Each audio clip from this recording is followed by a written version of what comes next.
예, 오후 예배는 이제 우리 전체 1년 그 주제하고 관련되어 있는 성령의 은혜, 성령 충만, 성령의 임재 이제 그런 내용으로 우리가 사도행전을 계속해서 보고 있는데요. 사랑하는 성도들, 우리가 성령의 체험, 또 회개를 체험할 때가 있어요. 근데 회개를 체험할 때 하나님께서 부어주시는 은혜가 이렇게 특별한 경우가 있을 수 있잖아요. 그죠?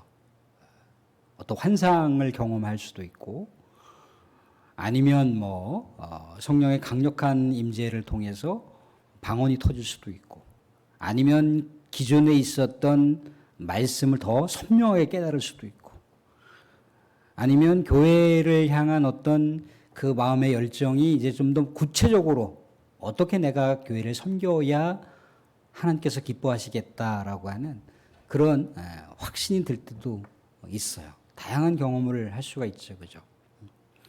어떤 분들은 성령의 강력한 불로다가 체험하는 경우도 있고, 막 뜨겁게 기도를 하는데 막 입술이 막 이렇게 전혀 이색적인 그런 말들이 막 또 기도 가운데 나오는 경우도 있기도 하고.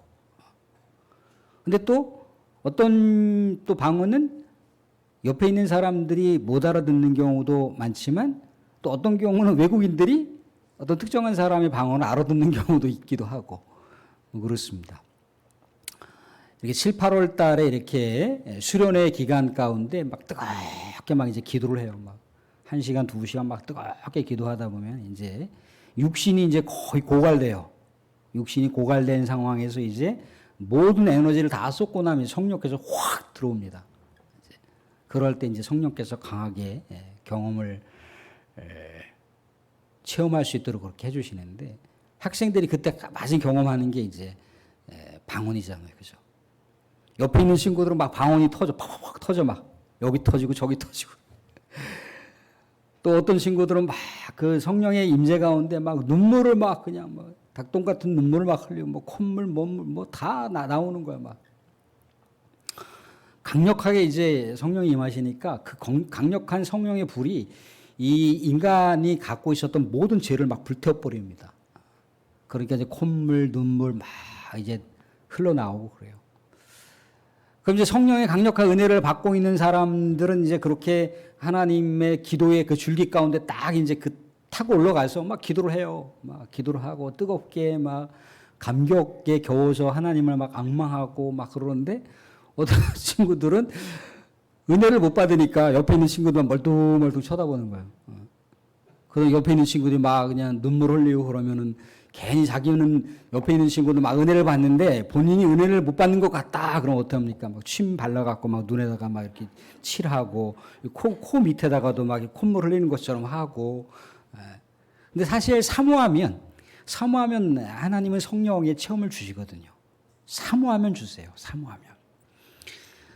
근데 회개라고 했을 때는 이게 이제 우리가 보통 그 뉘우침과 반성이라고 하는 것은 어떤 죄 때문에 죄의 결과가 우리 상황 가운데 딱 떨어졌을 때, 내가 혹시라도 하나님한테 죄진 거 아닌가 라고 하면서 반성을 하고 후회하는 경우가 있죠. 그죠? 근데 회개라고 하는 것은요, 그 죄로부터 자유함을 주세요. 그러니까 하나님께서 그 영혼을 품어주시고 새로운 길로 안내해 주세요. 오늘 등장하는 인물 중에 이제 사도 바울이라고 하는 인물을 볼 수가 있는데, 사도 바울의 회심도 그렇다는 겁니다. 근데 사도 바울의 회심, 이 성령의 강력한 임재의 역사를 우리가 생각하기 전에 현대 교회사 가운데도 이런 성령의 그 놀라운 감격과 체험을 경험했던 사람 중에 어거스틴이라고 하는 사람이라든가 마틴 루터라고 하는 사람이라든가 아니면 감리교를 창시했던 요한 웨슬레라고 하는 사람들이 성령을 강력하게 체험했을 때는요, 어떤 식으로 체험을 했느냐면 이제 같이 이렇게 집회를 하는 그런 공간이 있었습니다. 올더 케이시라고 하는 그 공간에 그 강력한 행동주의 신앙을 표방했던 모라비안들이 있었어요. 모라비안들은 강력한 행동주의 신앙을 추구하는 극단주의자들입니다. 그런데 그 틈에서 루터가 로마서를 기록했던 것을 어떤 한 신앙인이 읽고 있었는데 성령의 강력한 임재가 요한 웨슬레에게 임한 거예요. 성령의 강력한 임재가 임할 때 요한 웨슬레가 뭐라고 고백을 하냐면 오늘은 하늘이 열린 날, 하늘이 열린 날. 그러면서 그가 이제 나중에 기록했던 요한 웨슬레의 기도를 보게 되면 하나님, 나는 더 이상 이제 내 것이 아무것도 없습니다. 내 모든 것은 다 주님 것입니다. 주님께서 저를 위해서 어떤 곳으로 이끌든지 주님께서 뜻하시는 자리에, 주님께서 사용하는 자리에 저를 두소서, 그렇게 이제 고백을 하는 거예요. 완전히 주님께 됐다는 거죠. 주님의 사람으로 거듭났다라고 하는 것을 요한 웨슬레는 성령을 체험했다, 그렇게 얘기를 합니다. 그러니까 단순하게 뉘우치고 반성하는 건 그냥 그걸로 끝나잖아요, 그죠? 근데 회개라고 하는 것은 삶의 완전히 그 가치관과 세계관을 바꿔버리는 거예요. 그러니까 내가 이제는 앞으로 어떻게 살겠다라고 하는 삶의 결단과 각오가 담겨 있는 거죠. 그래서 이 사울이라고 하는 사람이 성령을 체험할 때 기존에는 이제 예수 그리스도를 믿는 사람들을 강력한 율법의 힘으로, 자기의 힘으로다가 그 사람들을 체포하러 다녔다 이거예요. 그 사람들을 박해하고 고문하고 또 심지어 처형하는 일에 앞장섰던 정말 살기가 가득한 사람이 이 사울이라고 하는 사람이에요. 또 그의 지파가 왕족 지파예요. 우리가 알고 있는 대로가 베냐민 지파라는 거죠. 베냐민 지파 그 창세기에 야곱이 이야기했던 내용들 중에 보게 되면 물어뜯는 일이라고 합니다. 그러니까 굉장히 이 혈기와 살기가 넘쳤던 사람이 사울이라고 하는 사람이에요. 그러니까 다메섹이라고 하는 곳에 그리스도인들이 한 4만 명 정도 이렇게 흩어지면서 살았던 곳이 다메섹이라고 하는 곳인데 그 다메섹이라고 하는 곳에 이제 그들을 체포하러 가는 열성을 보인 거예요. 예수를 믿는다라고 하는 것, 예수가 죽지 않고 살아서 믿음의 사람들을 구원한다라고 하는 것, 예수를 신으로 모신다라고 하는 것은 유대교에서 있을 수 없는 거예요. 유대교에서 예수 그리스도를 믿는 사람들을 아예 이단 취급했습니다. 극단적인 이단으로 취급을 한 거예요. 그러니까 당연히 하나님의 뜻을 받들어 예수 그리스도를 믿는 사람들을 박해하고 죽이는데 앞장서는 것은 정당하다고 생각했던 거죠. 그런데 그가 진정으로 하나님의 말씀 가운데 성령을 온전하게 경험했다면 예수가 바로 구원자라고 하는 것을 알았을 텐데 이상하게 예수가 구원자라고 하는 내용만 싹싹싹싹 비껴가면서 성경을 마치 조각으로 맞추듯이 그런 식으로만 성경 말씀을 보니까 예수가 메시아라고 하는 것을 경험하지 못했다는 거예요. 그런데 우리가 알듯이 사도 바울 앞에는 이전에 스데반이 순교를 당했습니다. 순교를 당했는데 순교를 당하면서 스데반이 어떻게 했던가요? 완전히 자신을 핍박하고 자신을 죽이려고 했던 수많은 유대교 극단주의자들에게 뭔가 하나님의 저주를 부어봤던 것이 아니라 하나님 저들을 용서하여 주옵소서, 저들을 사랑하게 하여 주옵소서라고 하면서 주님께서 가셨던 길을 가는 장면을 바울이 본 거예요. 물론 그 순간만큼은 경험하고 뭐 특별한 어떤 체험을 하지 못했겠지만 성령께서 강하게 이 다메섹 도상으로 가는 길목에서 예수 그리스도의 그 영광의 부활 현현체를 경험하게 됐잖아요. 그죠? 부활 현현체를 경험했다라고 하는 것은 성령께서 예수 그리스도를 강력하게 깨닫게 해주셨다라고 하는 내용과 일맥상통하는 내용입니다. 그러니까 사도 바울이 예수 그리스도를 강력하게 체험하고 난 다음부터 회심하고 이제 자신의 일생일대의 삶을 완전히 새롭게 전환시켜서 나갔던 삶을 살게 되는 거죠. 이제 자기 주도로다가 자기의 삶을 막 펼쳐간 것이 아니에요. 자기 주도로 자기의 막 그 사명을 막 스스로 막 개척하면서 나아갔던 것이 아니라는 거예요. 그가 예수 그리스도에 사로잡혀서 성령의 놀라운 임재 가운데 그가 예수 그리스도를 운명처럼 증거하는 삶으로 완전히 바뀐 내용을 우리는 사도행전의 역사를 통해서 볼 수가 있습니다. 웨슬레는 그렇게 성령의 영, 지혜의 영을 통해서 이제 우리가 알듯이 곳곳마다 그가 누비고 다니는 곳곳마다 복음을 증언했을 뿐만 아니라 그가 살아가는 모든 일평생의 삶을 성화의 삶으로 전환시켜 나갔어요. 그것이 완전한 영적인 체험이라고 봤기 때문에 성화의 삶을 살아가는 거예요. 그래서 웨슬레가 다녔던 모든 길에는 술집이 절반 이상이 사라졌다라고 하는 얘기가 있습니다. 얼마나 그가 거룩하고 얼마나 성결한 삶을 살았으면 주변에 있는 많은 사람들이 영향을 받았다라고 하는 얘기를 해주고 있는 거예요. 사랑하는데 근데 어떤 특정한 사람이 거룩하게 살았다고 해서 주변 일대가 다 바뀝니까? 그렇지 않다는 거예요. 성령의 강권적인 역사가 요한 웨슬레에게 충만하게 임하셔서 성령의 파동치는 역사가 요한 웨슬레를 통해서 요한 웨슬레가 기도한 것처럼 하나님께서 원하시는 곳에 하나님께서 뜻하시는 곳에 나를 거기에 위치하게 하소서. 내 몸은 이제 내 것이 아니라 하나님의 것입니다 라고 했을 때 하나님께서 웨슬레를 위대하게 사용하시는 그 광경들이 요한 웨슬레와 감리교 역사 가운데 나타나고 있더라는 거죠. 요한 웨슬레뿐만 아니라 오늘 등장하고 있는 사도 바울도 그렇고 어거스틴이라고 하는 사람도 그렇다는 거예요. 그러니까 성령의 강력한 임재를 통해서 사람이 회심을 하게 되면 이제 새로운 역사의 삶을 살아가는 거예요. 어거스틴이라고 하는 사람이 방탕자의 삶을 살았잖아요. 그죠? 완전히 어머니가 그렇게 뜨겁게 기도하고 뜨겁게 권면하고 뜨겁게 뭔가를 지도하려고 했지만 그럴 때마다 어머니의 말을 불순종하고 스승들의 말을 불순종하고 자기가 막 그렇게 완전히 쾌락과 또 뭔가 자신의 몸을 망가뜨리는 삶을 살았잖아요. 그죠? 이 이상한 종교에 심취되어서 완전히 기독교하고는 다른 길을 걸어갔던 사람이 어거스틴이에요. 근데 어거스틴이 하나님의 말씀, 로마서의 말씀을 보면서 자신이 완전히 이제 방탕자의 삶을 청산하고 이제 성 어거스틴으로서의 삶을 살았잖아요. 그죠?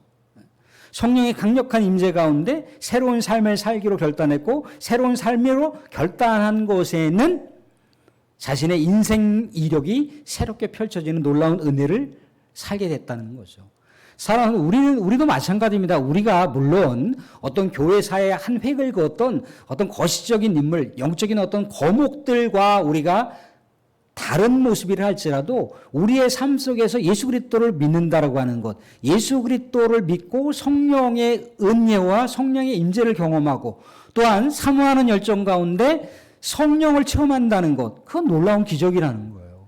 일반 사람들이 경험할 수 있는 게 아니라는 겁니다.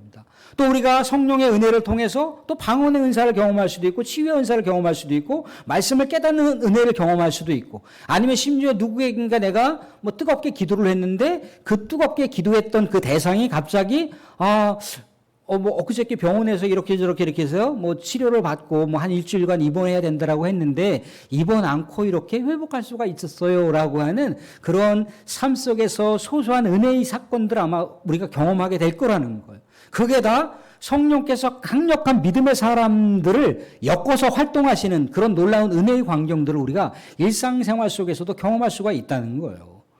교회사의 한 획을 그을 수 있는 성령의 체험을 경험했던 사람들뿐만 아니라 우리가 일상생활 속에서 우리 광기교회 성도들이 우리 하나님의 성령의 임재와 성령의 은혜가 충만하게 임하면 이러한 일들이 얼마든지 일어날 수 있다라고 하는 것을 말씀 이야기해 줍니다.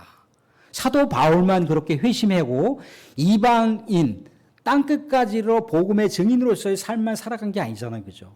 우리도 역시 마찬가지로 우리가 교회를 섬기거나 아니면 또 우리가 복음을 전하거나 아니면 이웃을 위해서 어떤 일들을 행하게 됐을 때 정말 그냥 우리 생각으로다가 하는 것하고 우리가 뭔가 정말 성령의 임재를 사모하고 성령의 은혜를 사모하고 성령의 은사를 주십시오. 하나님 정말 내가 섬기고 있는 주변에 있는 사람들이 이렇게 저렇게 아파요. 성령의 은사들을 주셔서 내 기도를 사용하시든지 아니면 내 헌신과 봉사를 사용하듯이 사용해 주셔서 처영혼이 물론 병원을 통해서도 하나님께서 특별한 관심과 사랑 가운데 회복이 이루어지만 내 기도를 또한 사용해 주십시오라고 했을 때 우리가 눈으로는 확연하게 확인할 수 없지만 나중에 보면은 우리 사랑하는 성도들이 정말 하나님을 사모하는 마음으로 성령을 사모하는 마음으로 기도했던 것들이 다 기도의 열매로 응답되어지는 것들을 우리가 훗날 알게 되더라는 거죠. 사람도 예전에 우리